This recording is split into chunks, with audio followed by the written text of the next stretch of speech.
kugira amagara mazima imboga n'imbuto uje ubigira ibyo kurya ukoresha kenshi. Amagufa niyo atera kwinyagambura, muri yo habamwe imbaraga irema amaraso, kandi niyo atera guhina no guhinura, natuma imihore yacu bisa naho yibatse neza. Irire myiza niyo ikomeza ubwoko burya neza bunagira n'imbaraga, bugira abantu bafite ubwenge, bazi imibare, bazi gupanga, bazi kugenda, bazi gutekereza, bazi gupangura ibishoboka n'ibidashoboka. Yarangiza aba bantu imirire myiza y'ishyanga nayo iritera gukomera. Ubwo muri magufi ntidukwiriye kwibwira ko ishyanga rizakomezwa no kurya nabi, ahubwo kurya nabi gutuma abantu bagwa ibimuga, ubwenge buke, indangare, gusesagura, kwangana, kumva.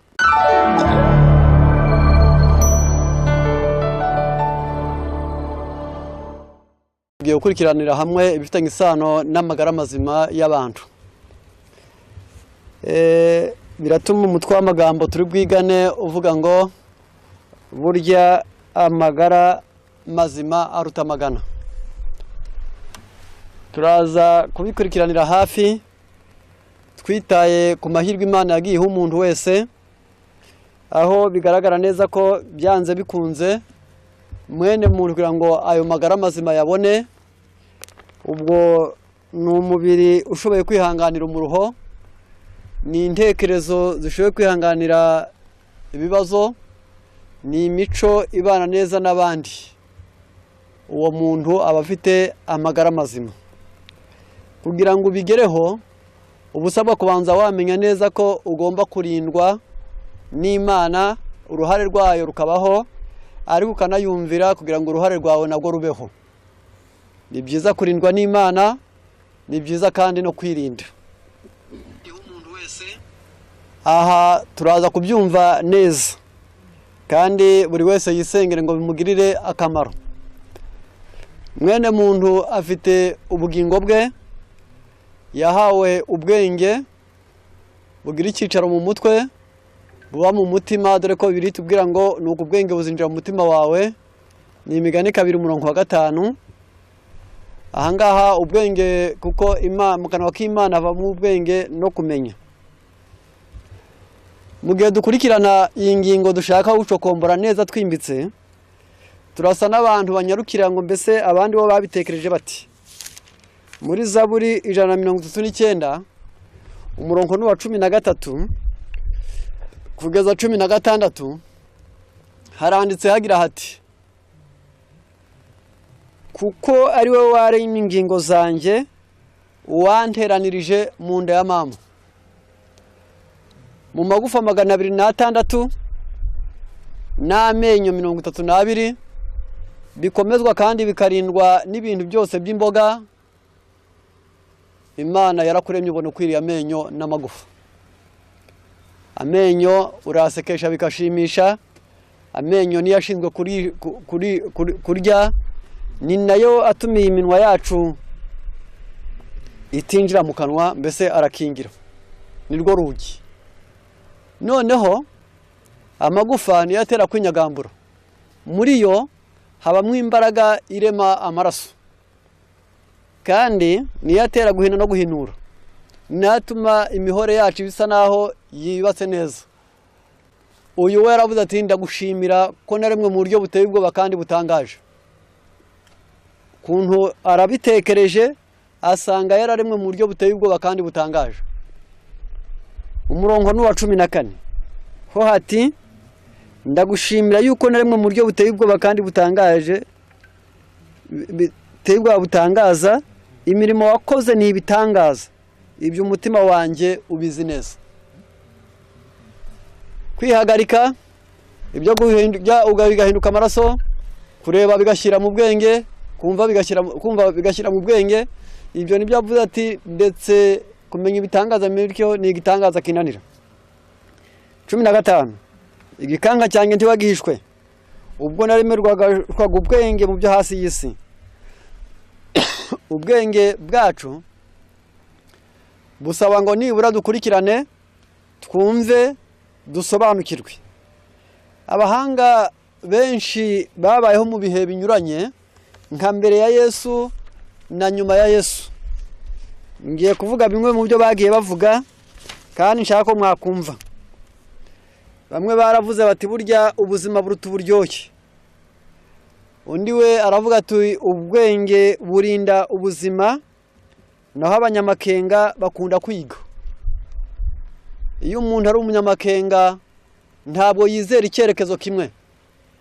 Nubwo abatwara imodoka yiga no gutwara igare, nubwo atwara igare yiga no kubaka, n'igihe yubaka yiga no guhinga, n'igihe ahinga yiga no gucuruza, igihe acuruza ashobora no kwiga korora. Ntabwo abaza amarembo Imana izamuhishamo.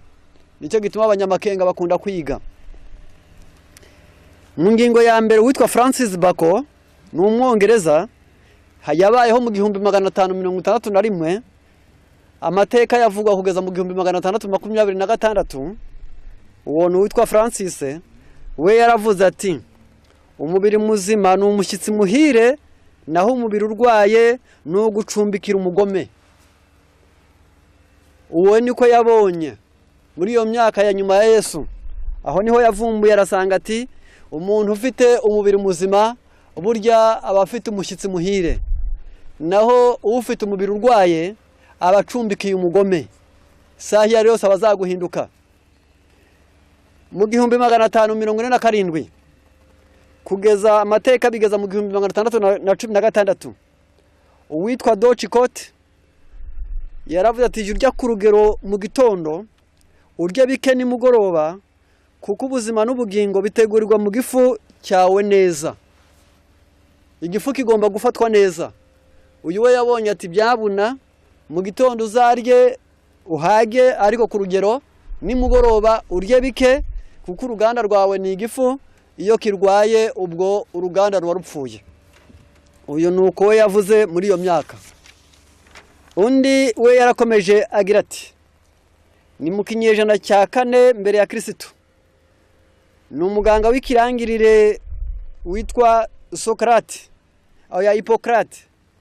Yaranditse ati ibyo kurya byawe bikubera umuti, igihe urwaye uje wivurisha ibyo kurya. Uyu niko Hippocrate wabayeho mbere ya Kristo, yari umuganga w'ikirangirire. We nuko yabonye aravuga ati nyabuna aho gutega amakiriro ku binini, mujye mureba ibyo murya bibavurira indwara, kandi igihe mwumva mwarwaye mutegura ibyo kurya bihuje n'uburwayi bwanyu. Ubwo nuko yavumuye abashakashatsi n'abamenyi ku isi bari batari baba benshi, ariko we yabonye ibyo umuntu arya birimo n'imiti. Uwitwa Edward Nelson nawe n'umuganga wa Amerika y'Amajyaruguru. Ubwo bivuze ngo ni muri Canada na Leta Zunze Ubumwe za Amerika, niyo bita ngo ni Amerika du Nord. We yaravuze ati niba ushaka gukomera nk'imfizi, ntukarye imfizi, ahubwo ujye urya ibyo yariye. Ubwo nawe nuko yaratanze inama, aravuga ati nyabuna imfizi zigira imbaraga, irasimbuka koko kagenda n'ubushobozi, yagwana n'ikagira imbaraga, ntukayirye ahubwo uzarya ibyo yariye. Ubwo wakwibaza uti mbese none narya ibyatsi? Hariho ibyatsi wemererwa nawe kuko ndayibirya. Uyu nundi nawe yavuze aya magambo ni perezida wa Amerika, wavuze aya magambo yitwaga Thomas Jefferson mu 1801 1809. Uyu perezida nawe wayoboye Leta Zunze Ubumwe za Amerika yabwiye abantu uti ntimukihane kurya bike. Ubwo mu byo abantu bihana mu buzima, n'ubu urya bike ntukabyihane gukosore. Ibyo simvuze kwiyicisha inzara, simvuze kurya ubusa, ariko kurya ku rugero nibyo yaravuze. Uyu nawe nundi mu bantu bavuze kubirebana n'akamaro k'imirire y'umuntu. Umugiriki witwa Socrate wabayeho mu kinyejana cya 5 mbere ya Kristo, nawe yaravuye abwiye abantu ati bamwe babereyeho kurya, abandi bakajya kugira ngo babeho. Ukwiriye kubaho, ukwiriye kurya kugira ngo ubeho, ariko nta mpamvu yo kubona umushinga ku isi ufite ari ukurya, ahubwo ukwiriye kurya kugira ngo ubeho. Undi nawe yaravuze aya magambo ati ibifite akamaro byose ibikenewe byose Imana yarabiremye. Niba ari imbuto n'icyo zimaze Imana yazishyizeho. Amabuye y'igiciro ngo atere ubukungu Imana yabishyizeho. Amazi Imana yararemye. Impeke Imana yazishyizeho. Akantu kose Imana niyo yabanje umushinga wa mbere wo kuzarangiza amakene ya mwene muntu ku isi. Akaba rero bisaba kumenya neza ngo ubwo bigaragara ko Imana yateganije hakenewe noneho ubwenge bwo kumenya gushyira mu gaciro ngo bya bindi Imana yateganije buri kintu cyose kijya mu mwanya wacyo. Ibyagenewe ijisho ribibone, ibyagenewe amara bibone, ibyagenewe igufa rye kubwirirwa, ibyagenewe imitsi rye kuyabibura, ibihabwa ubwenge bye kubura. Yarangiza ubwo niyo mirire myiza, kuko burya amagara aruta amagana. Undi nawe w'umuhanga yavuze aya magambo, ni Umwongereza. Aravuga ati nubona ibyo kurya byiruka ku isahani ntukabirye. Sirikure lesere, niko yavuze. Ubwo yarashanga abantu bajye barya ibyo kurya ariko bituje.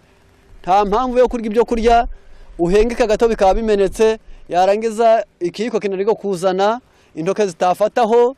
Ahubwo aravuze ati bya bindi abantu biramiza bakitabaza gushyira ku munwa bakagotomera, icyagenewe kugotomerwa na amazi n'ibindi binyobwa, ariko ibyo kurya byo byagenewe gukanjwa kugira ngo amenyo abirye. Yarangiza ibyo bita acide salivaire, ni indurwe zo mu kanwa zimeze nk'amacandwe, zigomba kwivanga muri ibyo byo kurya, ariko ntabwo washobora kuzivanga mu byo kurya byiruka. Ahubwo iyo bigeze mu kanwa uramira gusa bikiruka, ariko bikagenda ari prive binyazwe. Indurwe zabigenewe zo gufasha igifu ngo binogeke neza. Niyo mpamvu yuwe yaravuze ati nyabuna nubona byiruka uzabireke. Undi mu 1869 amateka ye ageza mu 1948, ni umuhindi witwa Mahatma Gandhi. Ati niba ushaka kugira amagara mazima, imboga n'imbuto ujye ubigira ibyo kurya ukoresha kenshi. Uyu ari mu bahanga bakomeye mu birebana n'ubwenge. We mu gitabo cyitwa Delice de Potager, pazi yacu ya 325, niwe wa mbere wasobanuye akamaro ko kwiyiriza ubusa. Avuga inshuro 10 inyungu dufitemo zigera muri 14. Aravuga ati iyo umuntu yirije ubusa rimwe cyangwa kabiri mu cyumweru, igifu cye kiba gito. Arongera ntiyagarukira, aravuga ati amaraso niho yoga neza akaba meza. Arongera aravuga ati birinda umuntu guhora ari indangare. Igitabo cyitwa Delice de Potager, page 325. Uwo Mahatma Gandhi niwe wavuze akamaro ko kwiyiriza ubusa. Ntiyagarukiye aho gusa, aravuga ngo uzajya ugira icyo bise ngo ni un peu de stress, kuko un peu de stress est nécessaire. Ntabwo ari byiza ko umuntu atuza ngo ibintu byose ari amahoro gusa, ngo umuntu naguseke, ni Yezu useke, narira useke, nagenda useke, napfa useke. Oya, bisaba un peu de stress est nécessaire. Ni ngombwa ko mu buzima umuntu yicara akaba afite akantu gato cyane, ako abandi bakino gihe babato bajya bavuga ngo akariyo gake nafiri. Noneho kubw'ibyo uyu niwe wasobanura, avuze ati uyu nawe twari tuvuze witwa uriya muhindi witwa Mahatma Gandhi. Yaravuze ati niba ushaka kugira amagara mazima, imboga n'imbuto ujye bwira ibyo kurya ukoresha kenshi. Ntabwo mvuze ngo bikoreshe ubivanze, ahubwo kimwe niba kikoze mu gitondo ikindi gikore nimugoroba, ikindi gikoze mu nimugoroba kikore mu gitondo, ariko ku mirire yawe imboga n'imbuto biboneke kenshi niba ushaka kugira amagara mazima. Mu 1820 amateka yacu akagera mu 1903, hari uwitwa Herbert Spencer, ni umucurabwenge w'Umwongereza. Yagize ati imirire myiza niyo ikomeza ubwoko. Ubwoko burya neza bunagira n'imbaraga, bugira abantu bafite ubwenge, bazi imibare, bazi gupanga, bazi kugenda, bazi gutekereza, bazi gupangura ibishoboka n'ibidashoboka. Yarangiza aba bantu imirire myiza y'ishyanga nayo iritera gukomera. Ubwo muri magufi ntidukwiriye kwibwira ko ishyanga rizakomezwa no kurya nabi, ahubwo kurya nabi gutuma abantu bagwa ibimuga, ubwenge buke, indangare, gusesagura, kwangana, kumva byo navuga ngo kuba abemera gato. Yarangiza niyo mpamvu imirire myiza, uyu we niko yavuze, bita Herbert Spencer. Yaravuze ati uwitwa Bernard Jansen, we yaravuze ati ni umuganga ukomeye, yaravuze ati iyo umuntu afite ubwenge amenya guhinduranya imirire. Uyu niwe yavuze ati cyo aravuga ati iyo umuntu azi ubwenge amenya guhinduranya imirire, ntahinduranya imyenda gusa, ntahinduranya inkweto gusa, ntahinduranya ibinyobwa gusa, ntahinduranya ingendo gusa, ntahinduranya imodoka gusa, ntahinduranya amabati gusa, ahubwo umuntu ufite ubwenge ahinduranya n'imirire. Kavuga ati ubwo rero turaza kubireba nyuma kugira ngo nibura turebe, kuko ubwenge burinda ubugingo bw'ubufite. Ni umubwiriza 7:12 mu bizirikane. Ubwenge ni ubwugamo, akamaro ko kumenya naka ni uko ubwenge burinda ubugingo bw'ubufite. Aha mu bizirikane neza. Kubera iki? Hari ibihe birindwi bigomba kwitonderwa mu mirire. Utwite ntabwo agomba gupfa kurya gusa, uwonsa ntapfa gutoragura gusa, inshuke ntibapfa kuyiha ibyo kurya babonye gusa, ingimbi n'abangavu baragenzurirwa ngo barebe ibyo babaha. Abakoresha ubwenge cyane bafite imirire itandukanye n'iya abakoresha imbaraga cyane. Abatangiye gusaza baba bagomba guhabwa ibyo kurya byagenewe abasaza. 7, abahangayitse nabo bagomba kugira imirire yabo bwite. Ndagira nti mu bizirikane neza, hari impamvu yo guhinduranya ibyo kurya, hari ibihe birindwi byo kugenzura imirire y'umuntu kuko bifite ingaruka. Utwite abagomba kumenya ubuzima bw'uruhinja uko azabutegura. Kubera iki? Umwana bagiye kuzahangana n'ihererekanyamurage n'indemano ye n'uburezi n'akarere ndetse no kwihererekanyamurage. Ibyo bintu bigera kuri 5 umwana bagomba kuhangana nabyo anyuriye mu mirire myiza. Ubwo bivuze ngo mu gitabo cyitwa Foyer Chrétien page ya 83 mu Gifaransa no mu Kinyarwanda na 84 83 haravuze ngo umukobwa wese agomba gushyingirwa azi gahunda zigera mu 8 zishinzwe umuryango. Ngo akamenya kwiyobora, akamenya guteka, akamenya kuvura, akagira isuku isesuye, kugenga abakozi, yarangiza ngo ibyo bintu akamenya ndetse n'imyambarire ye n'imikorere yo mu rugo. Akamenya kiri kwa se na nyina kugira ngo nageriwe azabasa n'umunyeshuri urangije amashuri akajya mu kazi. Kandi koko nkuko mubizi ntabwo umuntu ajya kwigisha ku banyeshuri, ahubwo abo umunyeshuri ngo azaba umwigisha. Umushoferi ntabanza guhabwa permis ngo azabone kwiga gutwara, ahubwo abanza gutwara ikabyiga akamenya amategeko y'umuhanda n'amategeko agenga guhagurutsa imodoka akabona gatwara. Byanze bikunze muganga ntabwo abanza kuvura, ahubwo abanza kwiga ikiganga. Kuki uburezi n'umuryango n'imirire by'abantu bose babona babizi, kuki bitakwigwa byo nabyo biba bigomba kwigwa. Niyo mpamvu utwite abagomba kumenya neza ngo ibi byo kurya bitera igikuriro, ibi byo kurya bikingira indwara, ibi byo kurya bitera amaraso, ibi byo kurya bese muri magufi nyiri gutwita akabazi neza ati ibi bitera ubwenge. Niyo mpamvu ko twabonye muri Zaburi 139:15 haba ngo undemeshereza ubwenge mu byo hasi y'isi. Bivuze neza ngo mu byo turya harimo n'iby'ubwenge. Aha rero uwonsa nawe abagomba kumenya paya amashereka agomba guhora afite ibyo yongererwa kugira ngo umwana muri y'amezi 6 aho nyina atari yamuha ibyo bita imfashabere, aya mashereka agomba kuba afite ireme, akaba arimo proteine, arimo ibiryoherera, arimo ibinyamavuta, arimo intungamubiri, arimo ibyo bita imyunyungugu, akabamo n'amazi kugira ngo uyu mwana abarinzwe neza mu buzima. Inshuke ziba zigeze mu gihe cyo bita croissance rapide.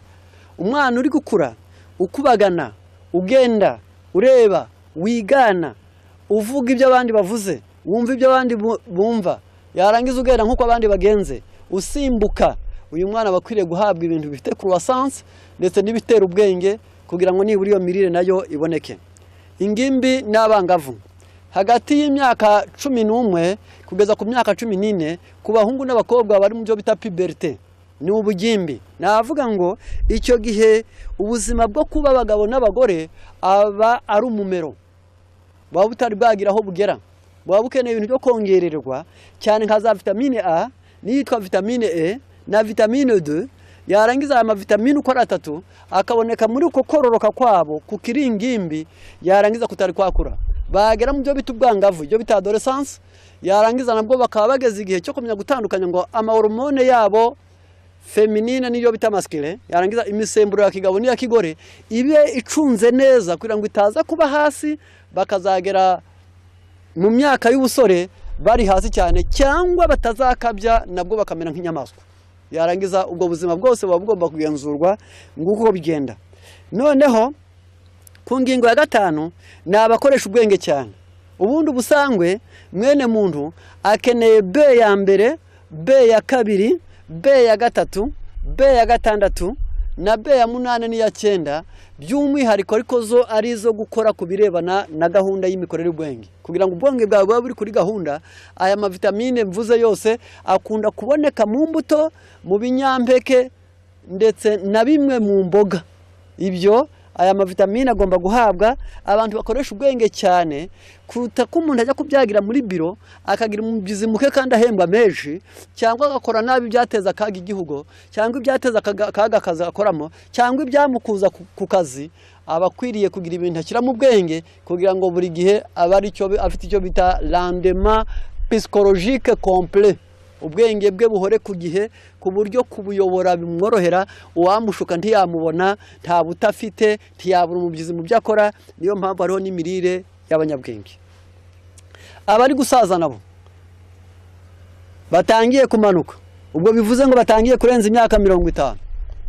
Aba bantu mu gitabo cyitwa Message choisi volume 1 haratubwira ngo bagomba kwirinda gukoresha igaburo rimwe ku munsi. Bagomba kuba ari abantu barya kabiri ku munsi. Ariko mirire yabo turaza kuhagira ko ariho tuherekeje none. Kugira ngo nibura we abasaza ntabwo ari gupfa kubaho gusa, ahubwo bagomba kurya. Yarangiza ibyo kurya by'abasaza ganyo. Abahangayitse nabo bagomba bafite icyo bita stress, bagomba kuba nabo bafite ibyo kurya byabo byabagenewe. Aba bombi rero nibo ndibuvugeho cyane. Niyo mpamvu turi bugerageze ngo nibura buri wese agerageze kumva neza muri kino cyigisho twageneye uyu munsi, kugira ngo tutaza kurangara. Mu gitabo cyitwa Prophète Eloi page ya 19 hari inama ngiye gusomera abantu. Yaba aravuze ngo celui qui est fatigué et chargé recherche la sagesse plutôt que la richesse et la puissance ou la renommée ne sera pas déçu. Umuntu unaniwe kandi aguye agacuho agashakashaka ubwenge aho gushakashaka ubukire, imbaraga no kwamamara, ntabwo Imana izamushora incucu. Umuntu unaniwe kandi akabaguye agacuho, uri hagati y'abana bawe bakugoye bimwimbi, batazi ubukire n'ubukene, baraho gusa bazi ngo byose wabibona, urananiwe. Uri hagati y'abaturage bashaka kuzambiriza ngo bakorere neza ariko badashaka gukora inshingano zabo, urarushye. Uri hagati y'amoko ahora areba na yingwe kubayobora bose ngo bumvikanishe, urananiwe, ukeneye ubutabazi. Ubwo uyobora abandi, uri hagati y'umugore utazi ukoresha amafaranga arenze umushahara wawe ku kwezi, yarangiza urananiwe. Uri imbere y'umugabo byanze bikunze ukenera akaryoshya atagahashye, nawe wa mugore we urananiwe.